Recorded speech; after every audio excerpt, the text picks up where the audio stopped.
Hello friends, Reckless Times here. Today I'm going to be going over Lor-Meta's weekly meta report where we're going to find what are the top decks being played and what we should be playing for ladder and what the best codes are. Link to the article and codes in the description. So starting off with archetype play rate, we got Katarina Gwen at 5.6%, pretty big increase too. Timo Zoe came down from last week from 6% to 5.5. Vayne Kanye at 4%. Trundle Trindamere SI Control is doubled to 4%. Twisted Fate Annie 2.9. Victor Seraphine 2.8. Talia Ziggs kind of like a recentish like resurrection of the old archetype, I guess similar to SI Trundle. 2.3. Annie Jin has just been hovering around lurking 2.2. Again, Heimer Jace has just it seems that's always here every week. 2.2, and lastly, Jinx Echo, mostly from the Jinx buff, obviously, at 2.1. So now let's get into what decks we should be playing on ladder by looking at the power score and meta score. So according to Lor-Meta and all the master stats and all that, the best deck that we should be playing for ladder for getting that speed LP is Vayne Kanye. It has a very high power score of 100. Also, Jinx Echo is up at 96. I think I like Vayne Kanye a little more just because the Metascore is 91, and let's just take a quick look at it. It's pretty classic Vayne Kane deck. We got some good old cultists to curve out with, and the really strong Demacia cards like Aegis, Combat Cook, and whatnot, and a couple of combat tricks. This was the highest win rate deck code I could find. And Jinx Echo, honestly, I don't really have a lot to say about this. It mostly just looks like an old Echo deck, and they just kind of threw in Jinx with like get excited.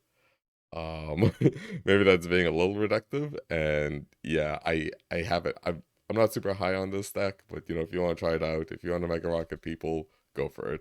The third deck on the power score is Trundle Trindamere SI at 73 power score, pretty good. This is just the old classic. We got two She Who Wanders, three It That Stares, three Feel the Rush. I'm loving three Quietus. It's one of my favorite cards, and it's just always so efficient at removing a threat or equipment, right? As we see, in one of the best decks, just getting rid of this for +1 mana is nice. Katarina Gwen is at fourth with at 53. And honestly, not this list is pretty standard. I was kind of surprised that the highest win rate list had Legion Rearguard over Burgeoning Sentinel, the 1-2 for 1. But hey, it is what it is. Opulent Foyer, love the card. Also, Two Quietus, good card. I've always found it kind of weird, like what spells you want to play and what numbers in this archetype, because like you have a lot of locked cards, and then it's just like playing around with like +1, -1, or like, oh, I'll play a slightly different card. Fifth up is Annie Jin at 52.8. I am saddened to report that the highest win rating lists with 58% had one Sigil of Malice, but hey, I can forgive it. They're playing Decimates, they found the light, and yeah, honestly, this is just kind of the same old, same old. It's not playing Augmented Experimenter, which is like kind of kooky and like a spicy one of. Yeah, it's just all Jin units. Sixth up is Twisted Fate Annie. Just a classic burn kind of unit removal mid-range deck. Nothing too particularly spicy here. I guess like heavy metal has kind of seen an uptick in play as we've kind of gone on in the metagame, just because there's a lot of efficient weapons going around, so it's still fine. And doing 2 damage to a unit, though, is not the most efficient thing in the world. It's still playable. One Katarina to kind of turn the corner, and two Riptide Rex, because this with Tibulk can get kind of silly. Seventh up, we have Timo Zoe at 52. This last week was like the best deck, but it seems the metagame's done a real good job of figuring out like decks that do well against it and beat it down. And this is basically a Timo Zoe elusive deck that uses Battle Bonds, which is 5 mana, permanently grant 2 units +2/+2. So you just have really big elusives and beat their heads in.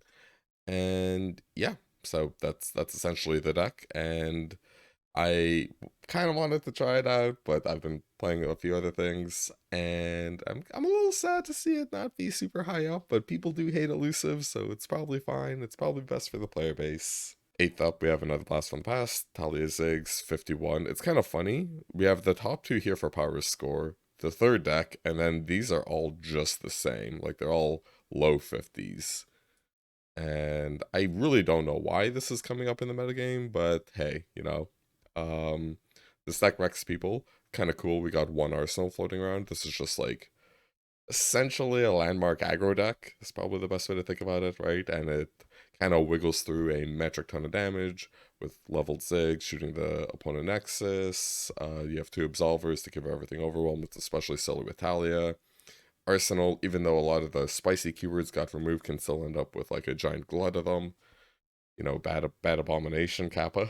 Ninth up, Jace Heimer, the old classic. I'm not a big Jace Heimer aficionado, so I don't really have much insights to offer. I just found the highest win rate code I could find, and that looked reasonable.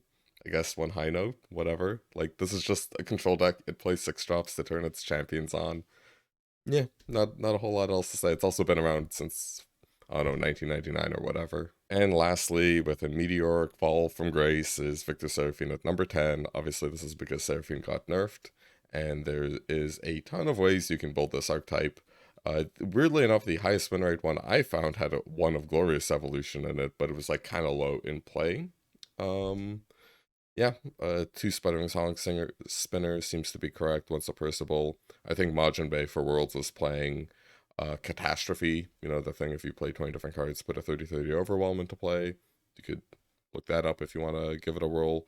But yeah, with Seraphine getting nerfed, she's a lot harder to level now that you have to play 9 use spells. So that's why the lists look even crazier than they used to, because you really got to stretch to get there. So if you enjoyed this meta breakdown, quietest that like button. Yours costs 0, helps push this to other people. And if you want more card game goodness, get excited that subscribe button. See you next week.